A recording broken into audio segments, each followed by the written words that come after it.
مفتی صاحب، ایک انسان کے اوپر کسی نے عملیات کروا دیے، آپ اپنے علم کی روشنی میں اور اپنے عمل کی روشنی میں اس چیز کا تو تعین کر لیتے ہیں کہ اس کے اوپر اثرات ہیں. یہ تعین کس طرح ہوتا ہے کہ فلاں بندے نے اس کے اوپر عملیات کروائے؟ کیا اس طرح ہوتا ہے؟ ایک تو سوال یہ ہے کہ کیا کوئی انسان اس چیز کو محسوس کر سکتا ہے اپنے علم کے ذریعے کہ فلاں بندے نے اس کے اوپر علم کروایا ہے؟ اور اگر کر سکتا ہے تو پھر یہ تو غیب کا علم نہ ہو گیا؟ اس میں دو چیزیں ہیں جو آپ کا سوال ہے.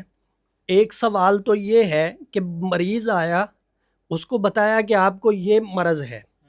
اب یہ مرض کس نے لگائی ہے، کس کی وجہ سے لگی ہے، اس کا پتہ کرنا ہے. ہم تو اس گہرائی میں جاتے نہیں ہیں اور جانا بھی نہیں چاہیے.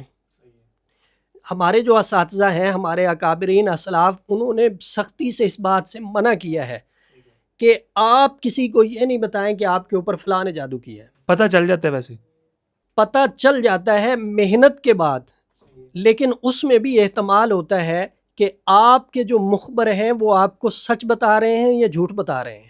مخبر سے مراد کون ہے؟ مخبر سے مراد یہ ہوتا ہے کہ اکثر لوگ موکلین کا سہارا لیتے ہیں، جنات کا سہارا لیتے ہیں.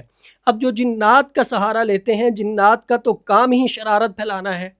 انہوں نے تو آ کے غلط خبر دینی ہے تاکہ فساد برپا ہو، چونکہ جنات شیطان کی نسل ہے اور شیطان یہ چاہتا ہے کہ ہر طرف لڑائی جھگڑا فساد جو ہے وہ قائم و دائم رہے، پھیلتا رہے، پھولتا رہے.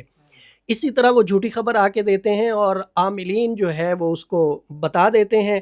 اب گھروں میں لڑائی جھگڑے شروع ہو جاتے ہیں کہ اس نے میرے اوپر جادو کیا ہے، یہ میرا دشمن ہے، یہ میرا دوست نہیں ہے، یہ میرے ساتھ غلط کر رہا ہے. اب اس بیچارے کو پتہ نہیں ہوتا، یہاں سے اس کے ساتھ غلط ہونا شروع ہو جاتا ہے. لڑائی جھگڑے آپس کے جنم ہی تب لیتے ہیں جب عاملین غلط بیانی کرتے ہیں کہ جی آپ کے اوپر فلاں نے کیا ہے، حالانکہ پتہ نہیں ہوتا کس نے کیا ہے، اپنی طرف سے تکا لگاتے ہیں. دیکھیں ہمارے پاس لوگ آتے ہیں علاج کے لیے، رابطہ بھی کرتے ہیں، پوچھتے بھی ہیں، اندرون بیرون سبھی لوگ پوچھتے بھی ہیں، علاج بھی کرواتے ہیں. ہمیں اگر تشخیص ہو گئی ہے کہ اس کے اوپر جادو ہے تو ہم اس کا اگلا سوال یہ ہوتا ہے کہ جی کس نے کیا ہے. ہم کہتے ہیں بھائی علاج کروانا ہے یا پوچھنا ہے؟ کہ جی علاج بھی کروانا ہے، پوچھنا بھی ہے. ہم کہتے ہیں کہ علاج کروائیں، آپ کو علاج سے غرض ہونی چاہیے، پوچھنے سے نہیں ہونی چاہیے. اور اس پہ جو دلیل ہے وہ رسول اللہ صلی اللہ علیہ وسلم کا عمل ہے. جب آپ پہ جادو ہوا تھا، آپ کو پتہ چلا تھا فرشتوں کے ذریعے کہ لبید بن عاصم یہودی نے آپ کے اوپر جادو کیا ہے.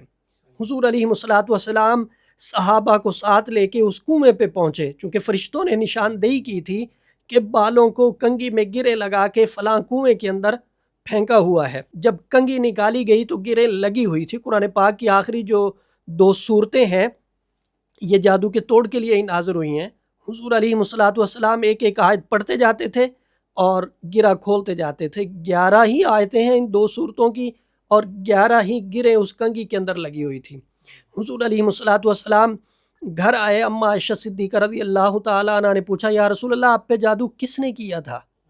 اب یہاں پہ آپ کو پتہ تھا کہ میرے اوپر لبید بن عاصم یہودی نے جادو کیا ہے، لیکن امت کو سمجھانے کے لیے، بتانے کے لیے آپ نے فرمایا عائشہ چھوڑو، اللہ نے ہمیں شفا دے دی ہے، اللہ کا ہم شکر ادا کرتے ہیں. کیونکہ نام بتانے سے معاملات خراب ہوتے ہیں، لڑائی جھگڑے جنم لیتے ہیں، فساد برپا ہوتے ہیں. اس لیے یہ بتانا نہیں چاہیے بھی کسی بھی عامل کو. ہماری تو الحمدللہ یہی ترتیب ہے اور ہمارے اساتذہ کی بھی یہی ترتیب تھی. اور میں سبھی عاملین سے یہ کہوں گا کہ جتنا مرضی زور دے کر آپ سے پوچھیں کہ جی کس نے کیا ہے، اسے کہیں نہیں ہمیں نہیں پتہ یہ کس نے کیا ہے، آپ پہ ہے ہم اس کا علاج کر دیتے ہیں. بندہ ٹھیک ہو جائے گا، سارے معاملات درست ہو جائیں گے. آپ شفاء الدہر روحانی مرکز کی واٹس ایپ نمبر پر دنیا بھر سے رابطہ کر سکتے ہیں. مفتی محمد احمد شہباز صاحب سے آڈیو میسج میں اپنا مسئلہ بیان کریں اور فوری اپنے مسائل کا حل معلوم کریں. ہمارا واٹس ایپ نمبر ہے +92 300 488 386. شفاء الدہر روحانی مرکز، روحانی مسائل کا حل قرآن و سنت سے.